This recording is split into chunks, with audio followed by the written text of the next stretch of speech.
ओम शांति। আজকের ব্যক্তবাণী 28/7/1971। আকারে নিরাকারকে দেখার অভ্যাস। তো বাবা আমাদেরকে বোঝাচ্ছিলেন কি আমাদেরকে এখন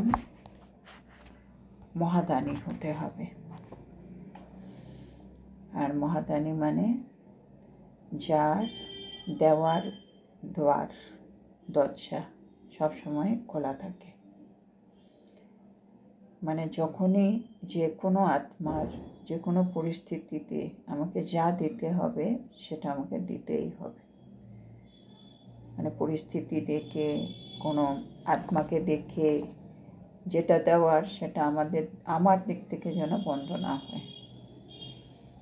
এরকম যদি আমি করতে পারি তাহলে আমি হচ্ছি মহাদানী। আর তার জন্য বাবা আমাদের চেকিং পয়েন্ট দিয়েছে, প্রতি সেকেন্ডে চেক করো। মানে আমি দিয়েছি তো, আবার কিছু নিইনি তো। নেওয়া মানে আমার কোনো সংকল্প, কোনো ইচ্ছে, কোনো কামনা, একটু এটা করে দিলে ভালো হয়, একটু এটা করলে ভালো হয়, মানে কিছু ইচ্ছে হচ্ছে মানে আমি চেয়ে নিয়েছি। তা আমাদের মনে এখন কোনো ইচ্ছে থাকবে না, খালি দিতে হবে। আর যা নিতে হবে বাবা বলেছে আমার কাছ থেকে নাও। তারপরে বাবা বলছে যদি আমি মহাদানী হওয়ার প্র্যাকটিস থাকে, মানে এটা যদি আমি পুরুষার্থ করি, বাবা বলছিলেন মহান শক্তি কিন্তু প্রাপ্ত হয়। কেননা এমন পরিস্থিতি আসবে যখন আমার ইচ্ছে হবে না তাদেরকে দিই, মানে তাদেরকে সম্মান দিই, তাদেরকে ক্ষমা করি, কিন্তু আমি তবুও করব, কেননা আমি তো মহাদানী আত্মা। বাবা বলেছেন যে আমি করব তা আমার মধ্যে আমার শক্তিগুলো বাড়বে, সহ্য শক্তি, সম্মুখে নেওয়ার শক্তি, সমাহিত করার শক্তি, নানা রকম শক্তিগুলো এবার বৃদ্ধি পাবে। যেন মহাদানী হলেই আমি মহান শক্তির প্রাপ্তি করতে পারব। আর বাবা বলছে এটা একটা ভালো কাজ, তাই মহাদানী হও। তারপরে আগে বলছেন বাবা দেনে কে লিয়ে তো ভান্ডারা ভরপুর है ना।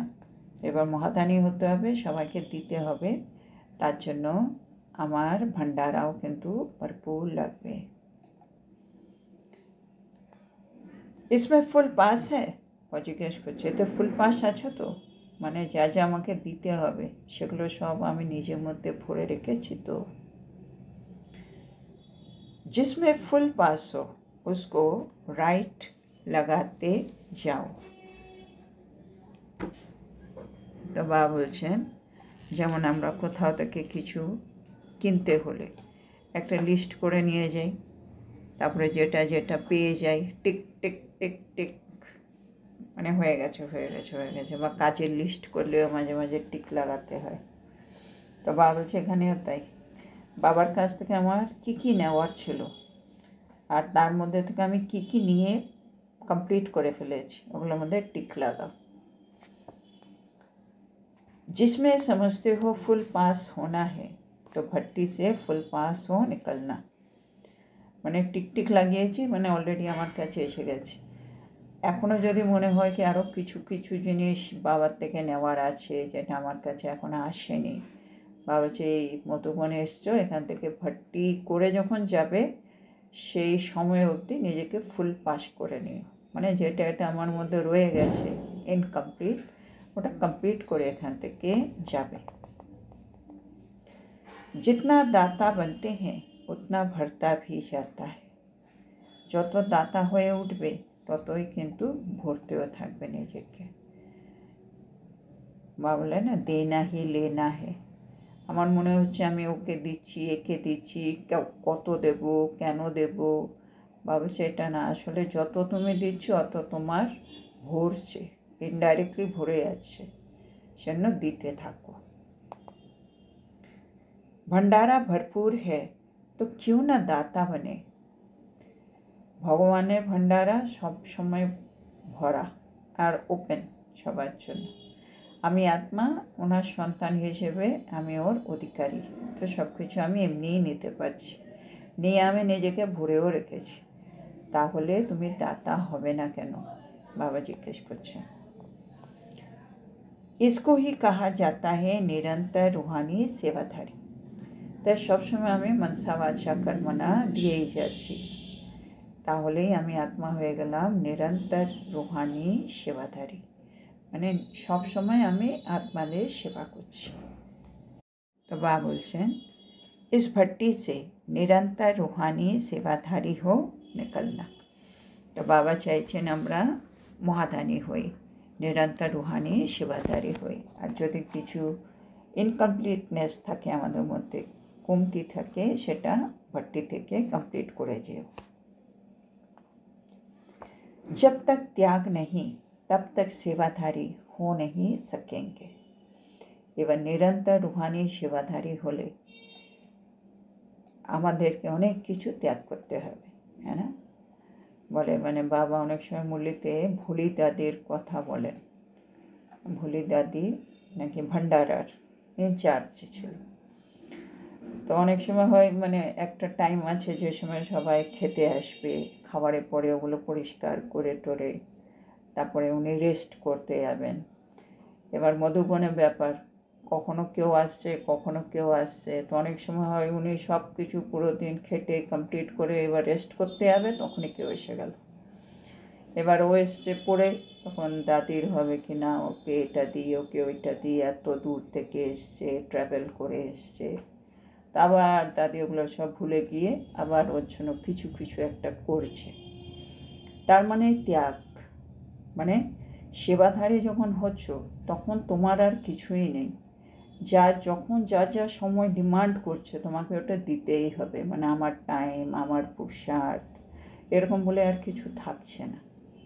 যেন ভাবছে মানে আমি যদি নিরন্তর রুহানি সেবাধারী হতে চাই প্রকৃতভাবে, তখন তোমাকে কিন্তু ত্যাগ করতেই হবে, হ্যাঁ না? ব্রহ্মা বাবা মাম্মা এরা সব সময় ত্যাগ করেছেন, যখন যা দরকার সব কিছু দিয়ে দিতে হবে। মানে আমার আর কোনো সময় নেই নিজস্ব, আমার কিছু নেই, সব কিছু অন্যের জন্য।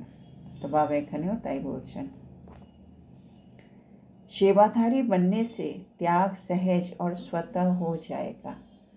আর সেবাধারী যদি আমি প্রকৃত নিজেকে ভেবে নিই, তাহলে দেখবে ত্যাগ করাটা ইজি হবে আর প্রতিনিয়ত হবে, মানে অটোমেটিক হবে। এই যে দাদি ছিল ভোলি দাদি, উনি ধরে নিয়েছিল কি যেখানে কেউ এলে তাকে খাওয়ানো, তাকে দেখা আমারই দায়িত্ব। যেমন ঘরের মধ্যে মায়েরা হয়, সে যখনই দেরি করে আসুক, উনি ঘুমোতে যাক না, উঠে একটু ওকে জল দিয়ে দিই, একটু খাবারটা গরম করে দিই, এমনি করে। কেন? ওরা নিজেকে সেবাধারী ভাবে, সেজন্য ওরা ত্যাগ করা ওটা ওদের জন্য, ওদের মনে হয় ওটা ইজি। তো বাবা আমাদেরও তাই বলছে, আমরাও তো রুহানি সেবাধারী। সেজন্য যে কোনো আত্মা যে কোনো সময় কেউ মাথা গরম করে দিচ্ছে, কেউ অশান্ত করে দিচ্ছে, আমাদের ওদেরকে ক্ষমা করে দিতে হবে, ভুলে যেতে হবে, ত্যাগ করতেই হবে। सदैव अपने को बिजी रखने का यही तरीका है। আর এটা করতে থাকলে আমরা দেখব আমরা সবসময় বিজি আছি, আর এটা একটা ভালো উপায়। মন যত বিজি থাকবে ভালো। তো সেবাধারী হও, সব কিছু ত্যাগ করো, দেখবে নিজেকে বিজি রাখছো। तो बाबा बोलছে संकल्प से, बुद्धि से, चाहे स्थूल कर्मना से जितना फ्री रहते हो उतना ही माया चांस लेती है। মানে মায়া চান্সই নেবে যখন আমি একটু ফ্রি হয়ে বসে আছি। কোথায় কোথায়? সংকল্পতে, মানে বাবার কিছু ভাবছি না, খালি বসে আছি, তখনই মায়ার চান্স। বা বুদ্ধি জ্ঞানের মধ্যে রমণ করছে না, তখনই। বা এমনি কর্মনা সেবা কিছু করছে না, জাস্ট বসে আছি, কোথাও গল্প করছি বা পুরানো দুনিয়াকে দেখছি, তখনই মায়ার चांस। अगर स्थूल और सूक्ष्म दोनों ही रूप से अपने को सदैव बिजी रखो तो माया को चांस नहीं मिलेगा। तो बाबा বলছেন যদি আমি স্থূল রূপে আর সূক্ষ্ম রূপে, দুই রূপেই যদি আমি নিজেকে বিজি রাখতে পারি, তাহলে কিন্তু মায়ার কোনো চান্স পাবে না। जिस दिन स्थूल कार्य भी रुचि से करते हो उस दिन की चेकिंग करो तो माया नहीं आएगी अगर देवता होकर किया तो। এটা বাবা একটা খুব সুন্দর জিনিস আমাদের বলছেন একটু চেক করার জন্য। বাবা বলছে দেখো, যেদিন আমরা কোনো একটা স্থূল সেবায় পুরো দিন ব্যস্ত আছি, আর ওটা আমরা নিজে রুচি দিয়ে করছি, মানে কাজটা আমার ভালো লাগে আর আমি ওই সেবাটাও পেয়েছি, তা আমি ওটা খুব রুচি দিয়ে করছি, আর সেটা যদি বলে তুমি দেবতা হয়ে করো, তাহলে দেখবে তুমি সেদিন মায়া তোমার কাছে আসেনি। আরেকটা বলছে বাবা ওর আগে, अगर मनुष्य होकर किया तो फिर चांस दिया। যদি মানুষ হয়ে করে থাকো তাহলে মায়াকে চান্স দিয়েছ। বাবা বললেন না, মানে যে নিজের ইচ্ছাতে সেবা করে সে হচ্ছে দেবতা, যাকে বলতে হয় তারপরে করে তো সে হয়ে যায় মানুষ, আর যে বলার পরেও যদি না করে তো সে তাকে বাবা বলে অসুর। তো অসুর তো নেই, আমরা মানুষ বা দেবতা এর মধ্যে। তো অনেক কাজ পড়ে আছে, আমি দেখেছি কিন্তু আমাকে বলা হয়নি বলে কেউ করে নেবে আর কি, আমি আর করছি না। তাহলে আমি মানুষ, আর এরকম হয়ে থাকলে আমি ফ্রি হয়ে বসে আছি, কাজ আছে অনেক, আমাকে কেউ বলেনি কিন্তু আমি করব না সেই জন্য। তো মায়া এবার আমাকে চান্সটা নিয়ে নেবে, মায়া খালি আছে। আর বাবা বলছে দেবতা হয়ে যদি থাকো, দেবতা মানে আমি আশেপাশে যেখানে যা দেখছি আমি করেই দিচ্ছি, আমি দেখছি এটা একটু ঠিক করতে হবে, এটা একটু একে ডাকতে হবে, এটা পাঠাতে হবে, যে আমাকেও কেউ বলছে না কিন্তু আমি দেখতে পাচ্ছি কাজগুলো আছে আশেপাশে, আমি ওগুলো করছি। তো আমি দেবতা হয়ে যখন কাজ করছি তখন মায়া আসার আর চান্স নেই।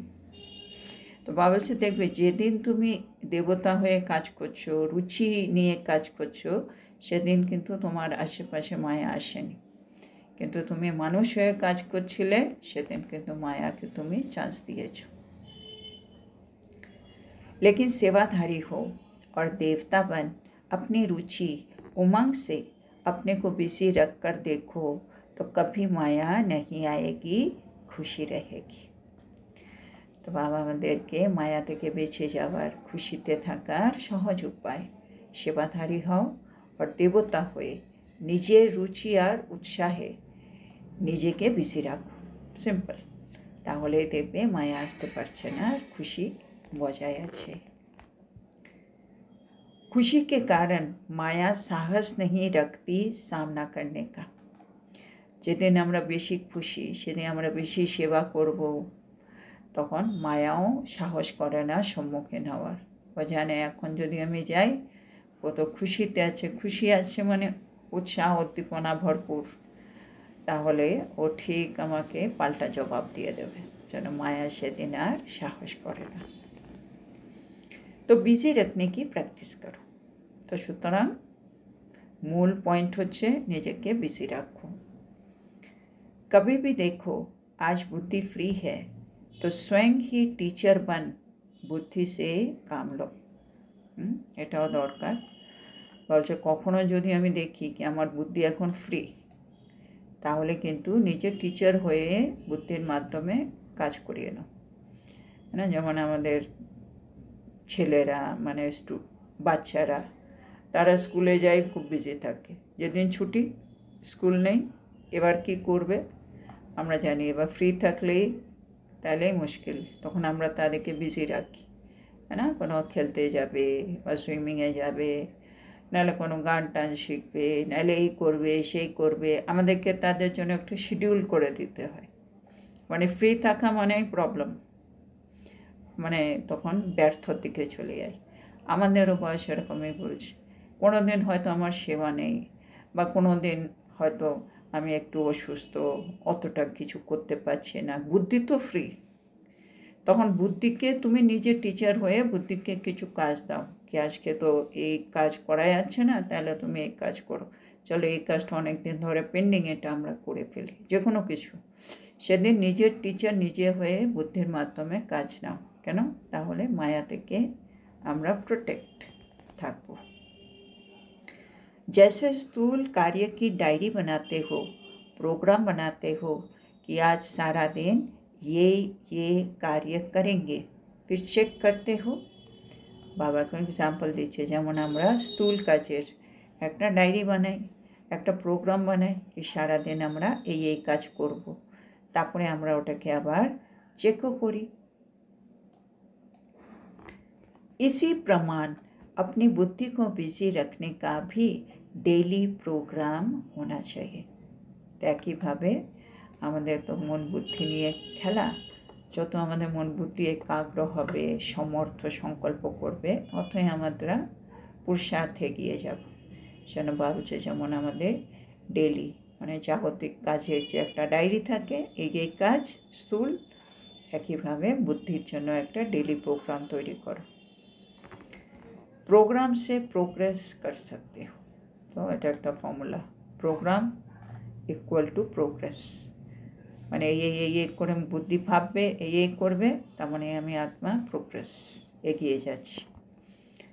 अगर प्रोग्राम नहीं होता है तो कोई भी कार्य समय पर सफल नहीं होता है, है ना।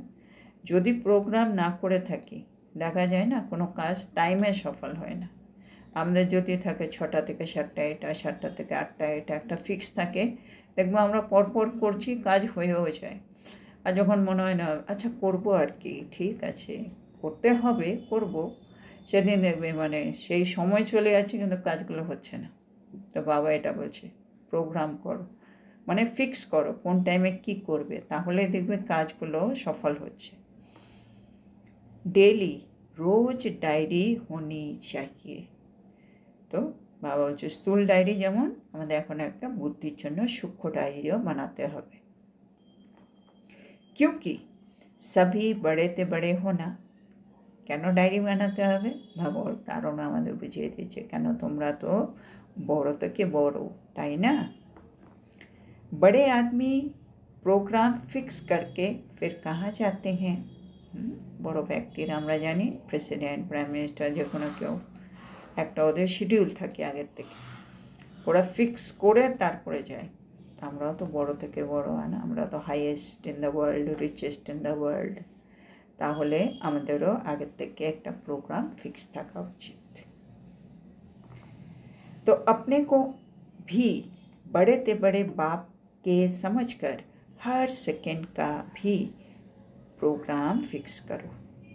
তাহলে নিজেকে আমরা বড় হচ্ছি কেন, আমরা বাবা বড় থেকে বড়, তো আমি ওনার সন্তান, সেই হিসেবে আমিও অনেক বড়, যেন বড় থেকে বড় বাবার সন্তান মনে করে প্রত্যেক সেকেন্ডের একটা প্রোগ্রাম ফিক্স করে নাও।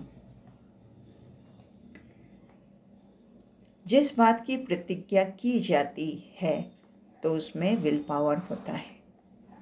এবার বাবা বলছে বানাতে, এবার আমরা বানাবো। তো এবার বানানোর মধ্যেও বাবা একটুখানি আরও সুন্দর বুঝিয়ে দিচ্ছেন, আমি যদি কোনো বিষয়ে প্রতিজ্ঞা করি তাহলে কিন্তু আমার মধ্যে উইল পাওয়ার চলে আসবে, মানে ওটা হবেই হবে। আর ऐसे ही सिर्फ विचार करेंगे तो उसमें विल पावर नहीं होगी। আর শুধু এমনি যদি বিচার বিবেচনা করে রাখি তাহলে তার মধ্যে উইল পাওয়ার থাকে না, হ্যাঁ।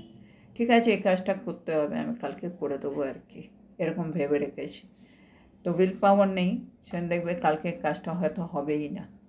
আর একটা হয় কি, ও কালকে এটা করতে হবে, আমি অবশ্যই করতে হবে, কালকে পরে 6টার মধ্যে এটা আমি করেই দেবো, মানে একটা প্রতিজ্ঞা, তাহলে আমার মধ্যে উইল পাওয়ারটাও চলে আসবে, আমি বলেছি এটা কথা দিয়েছি করতেই হবে, তাহলে আমি করেও দেবো। তো ওটাই বাবা বলছে শুধু বিচার বিবেচনা করলে উইল পাওয়ার নেই, হবেও না, প্রতিজ্ঞা করো। इसलिए प्रतिज्ञा करो कि ये करना ही है, যেন প্রতিজ্ঞা করে ফেলো এটা আমি করবই। ऐसा नहीं कि देखेंगे करेंगे, करना ही है। এমন নয় কি ঠিক আছে দেখবো বাবা করবো আর কি, না না করতেই হবে। जैसे स्थूल कार्य कितना भी ज़्यादा हो लेकिन प्रतिज्ञा करने से कर लेते हो ना। ভাবে এক্সাম্পল দিচ্ছে, মানে কোনো দিন আমাদের এত কাজের চাপ, তবু যদি আমি কিছু কাউকে কথা দিয়েছি সেটা আমরা করেই ফেলি, হ্যাঁ, যতই কাজ হোক তার মধ্যে সময় বের করে নেবে আমরা ম্যানেজ করি, সেটা বাবা বলছে প্রতিজ্ঞা করো। अगर ढीला विचार होगा न करने का ख्याल होगा तो कभी पूरा नहीं करेंगे। মানে প্রতিজ্ঞা করলে হয়ে যাবে, আর প্রতিজ্ঞা না করে আমার যদি ঢিলে ঢালা বিচার হয়, না করার মনোভাব হয়, বলেছে তো ঠিক, যদি না করে হয়ে যায়, অন্য কেউ করে দেয়, অনেক রকম ঢিলা ঢালা, তাহলে ওই কাজটা কখনো সম্পূর্ণ হবে না। फिर बहाने भी बहुत बन जाते हैं। আচ্ছা আমি করব না, এবার অনেকে জিজ্ঞেস করবে কি ব্যাপার, তোমাকে কাজ দেওয়া হয়েছে হলো না কেন, তখন আমি এবার বাহানা তৈরি করব, এই জন্য ওই জন্য।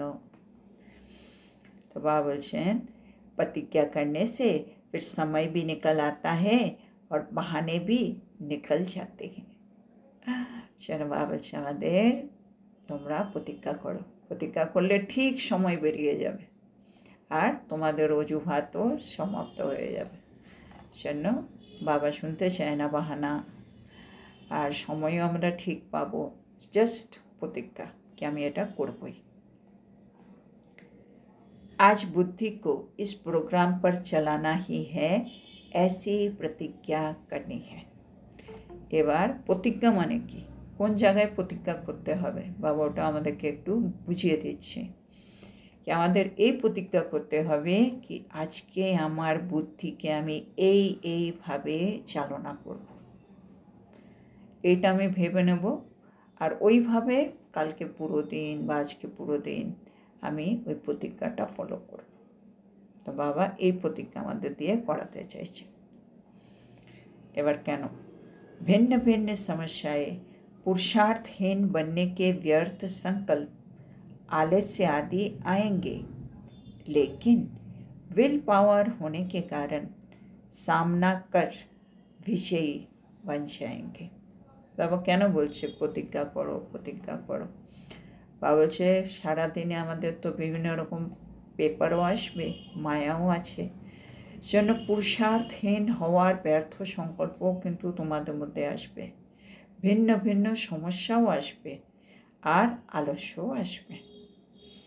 কিন্তু আমি যদি প্রতিজ্ঞা করে থাকি, আমার মধ্যে উইল পাওয়ার থাকে, আমি ওই পরিস্থিতিগুলোর সম্মুখীন হব আর আমি বিজয়ী হয়ে দেখাবো। না হলে কি হবে, যেমন আমি ঠিক আছে আমি কালকে এই কাজটা করে দেবো, এবার কালকে কোনো অন্য কাজ এসে গেল, প্রবলেম এসে গেল, তখন আরে ওই প্রবলেম এসে গেছে না, আজকে আর হবে না, কালকে দেখবো না পরে দেখবো, এই পসপন্ড হলো। শোনো, যদি আমি চাই না পসপন্ড হোক, শোনো বাবা বলছে বুদ্ধিকে ফিক্স করো, মানে আজকে আমি যোগ করতে পারছি না, আজকে আমার বুদ্ধি একাগ্র নেই, আজকে এই হয়েছে, আজকে ওই হয়েছে, নানা রকম এক্সকিউজ আসবে এবার ভেতর থেকে, কেন আমি প্রতিজ্ঞা করিনি। তো বাবা একটু প্রতিজ্ঞা মানে দৃঢ়তা, এটা আমাকে করতেই হবে, যাই হয়ে যাক। তারপরে বাবা বলছে ये भी डेली डायरी बनाओ, फिर देखो कैसे रूहानी राहत देने वाले रूह सभी को देखने में आएंगे। হ্যাঁ বাবা তো সুন্দর করে বলছে, তাহলে এটা আমাদের একটা ডেলি ডায়েরি বানাও, স্থূল আর সূক্ষ্ম। তারপরে বাবা বলছে দেখো, মানে তুমি এটা করে দেখো, তোমার মধ্যে কত সুন্দর একটা চেঞ্জ আসবে। কীরকম? বাবা বলেছে रूहानी राहत देने वाले रूह सभी को देखने में आएंगे, মানে সবাই তোমার থেকে কি দেখতে পাবে, এমন একটা মানে আত্মাকে দেখবে যে সবাইকে স্বস্তি প্রদান করছে, মানে তাকে দেখলে কি ভাল লাগছে, এরকম তুমি একটা আত্মা হয়ে দাঁড়াবে। হ্যাঁ না, মানে আমি ভেবেছি এই করবো, বিভিন্ন সমস্যা এলো, তার মাঝে আমি ওই কাজটা করলাম, তো সবাই বলবে বাপরে এত প্রবলেম এলো তবুও এরকম, তবুও মন এত শান্ত, তবুও বুদ্ধি একাগ্র, কী করে হয়? তো মানে আমাকে দেখে সবাই কি মানে শান্তি পাচ্ছে, আহা কি ভালো আত্মা। হ্যাঁ, তো ডেলি ডায়েরি বানালে তোমার মধ্যে এই চেঞ্জ, এতটা সুন্দর একটা চেঞ্জ আসবে কি অন্য আত্মারা তোমাকে দেখে স্বস্তি পাবে, আহা প্রবলেম তো আসছে কিন্তু কি সুন্দরভাবে পার করছে এগুলোকে। তো তুমি এরকম একটা আত্মা হয়ে যাবে। रूह आत्मा को भी कहते हैं और रूह एसेंस को भी कहते हैं। বলছে रूह আত্মাকেও বলা হয়, আবার रूह মানে এসেন্সও হয়। तो दोनों हो जाएगा, তার মানে দুটোই হয়। दिव्य गुणों के आकर्षण अर्थात इसेंस, वो रूह भी होगा और आत्मिक स्वरूप भी दिखाई देंगे, ऐसा लक्ष्य रखना है। তো বাবা বলছে আমাদের মধ্যে দুটো জিনিস দেখা যেতে হবে, একটা হচ্ছে আমি আত্মা, আমার আত্মিক স্বরূপ, আর আমার মধ্যে থেকে এসেন্সও বেরোতে হবে, মানে দিব্য গুণের আকর্ষণ, মানে আমার মধ্যে দিব্য গুণগুলো আমার স্বরূপে এসে গেলে সেগুলো অন্য আত্মাকে আকর্ষিত করবে। আত্মিক স্বরূপ আর এসেন্স এই দুটোই যেন আমার থেকে দেখা যায় এরকম লক্ষ্য রাখতে বলছে। तो रूप की विस्मृति, रूह की स्मृति इस भट्टी से बनाकर निकलना। হ্যাঁ, কত সুন্দর বাবা বলছে ভট্টিতে গিয়ে কীরকম হয়ে যাবে, রূপের বিস্মৃতি মানে আমার দেহে এগুলো সব ভুলে যাবো, রূপের বিস্মৃতি আর রুহের স্মৃতি, আমি আত্মা, এটা আমার মনে থাকবে। তো রূপের বিস্মৃতি রুহের স্মৃতি এরকম তৈরি হয়ে এখান থেকে যাবে। बिल्कुल ऐसा अनुभव हो जैसे ये शरीर एक बॉक्स है, इसके अंदर जो हीरा है उनसे ही संबंध और स्नेह है।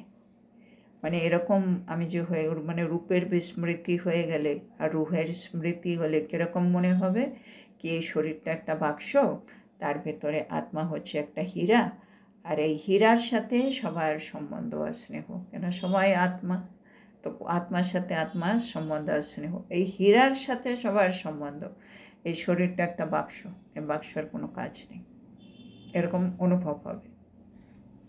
তো ऐसा अनुभव करना है, তো এরকম অনুভব করতে হবে। তো নিবাস স্থান का भी आधार लेकर स्थिति बनाओ। তো সুতরাং আমরা কোথাকার, হ্যাঁ, পরমধাম নিবাসস্থান, নিবাসস্থানের আধার নিয়েও নিজের স্থিতিকে তৈরি করে নাও, মানে আমি আত্মা, এটা আমাকে বারবার পাকা করতে হচ্ছে, তো আমি কোথাকার এটার আধারেও স্থিতিকে চেঞ্জ করো, কিন্তু চেঞ্জ করো। আজকে আমরা এখানেই থামবো। তো আজকে আমাদের বাবা আমাদেরকে বোঝাচ্ছেন বাবা থেকে ভান্ডারা ভরপুর করো আর নিজেকে নিরন্তর রুহানি সেবাধারী হিসেবে তৈরি করো। আর সেবাধারী হতে হলে তোমাকে কিন্তু ত্যাগ করতে হবে আর নিজেকে সবসময় বিজি রাখতে হবে, সংকল্পের মাধ্যমেও বিজি রাখতে হবে, বুদ্ধির মাধ্যমেও বিজি রাখতে হবে, আর জাগতিক কর্মের মাধ্যমেও নিজেকে বিজি রাখতে হবে, না হলে মায়া চান্স নেবে। সেন স্থূল আর সূক্ষ্ম দুরূপে সবসময় নিজেকে বিজি রাখো, তাহলে মায়া কোনো চান্স পাবে না। বাবা এক্সাম্পল দিয়ে বলেছে চেক করে দেখো, যেদিন তুমি খুব রুচি অনুসারে সেবা করছো, কাজ করছো, দেবতা হয়ে কাজ করছো, সেদিন দেখবে মায়া আসছে না, কিন্তু যেদিন মানুষ হয়ে কাজ করছো সেদিন মায়া চান্স নিচ্ছে। তাহলে কি করতে হবে, দেবতা হয়ে কাজ করো, রুচি অনুসার কাজ করো, সেবাধারী হয়ে নিজেকে বিজি রাখো, তাহলে মায়াও আসবে না, তুমি খুশিও থাকবে, আর খুশিতে থাকলে মায়া সামনে আসে না। তারপরে বাবা বলছে যদি দেখো তোমার বুদ্ধি কোনো সময় ফ্রি আছে, তাহলে নিজেই টিচার হয়ে বুদ্ধিকে কিছু কাজ দিয়ে তুমি আগের থেকে একটা ডেলি ডায়েরি তৈরি করে নাও। যেমন বড় লোকেরা আগে ডায়েরি প্ল্যানিং হয়, তারপরে ওরা যায়, মানে প্রোগ্রাম ফিক্স করে যায়, তোমাদেরও প্রোগ্রাম ফিক্স হোক স্থূল আর আরেকটা বুদ্ধির জন্য। তো প্রোগ্রাম ফিক্স করো, প্রোগ্রামের মাধ্যমেই কিন্তু তোমার প্রোগ্রেস হবে। তারপরে বাবা বলছেন বিচার বিবেচনা করলে কিন্তু উইল পাওয়ার আসে না, সেজন্য কিছু করতে হলে প্রতিজ্ঞা করো, তাহলে তোমাদের মধ্যে উইল পাওয়ার চলে আসবে। না হলে কি হবে, তোমরা বাহানা তৈরি করবে, প্রতিজ্ঞা না করলে তোমরা বাহানা দেবে, কিন্তু প্রতিজ্ঞা করলে তোমাদের বাহানাটাও শেষ হয়ে যাবে। তখন ভিন্ন ভিন্ন সমস্যা এলে, পুরুষার্থহীন হওয়ার ব্যর্থ সংকল্পও এলে, অলসতাও এলে, কিন্তু তোমার যদি উইল পাওয়ার থাকে তুমি তার সম্মুখীন হবে, তুমি বিজয়ী হবে, আর সকলে তোমাকে কীরকম দেখতে পারবে, একজন রুহানি স্বস্তি প্রদানকারী রুহ। তো বাবা বলছে এখন আমাদেরকে কি হতে হবে, খুব সুন্দর, রূপের বিস্মৃতি রুহের স্মৃতি, এরকম নিজেকে তৈরি করতে হবে। তো আজকের এত সুন্দর শিক্ষার জন্য আমরা আমাদের প্রিয় শিব বাবাকে বলবো ধন্যবাদ বাবা, ধন্যবাদ। ওম শান্তি।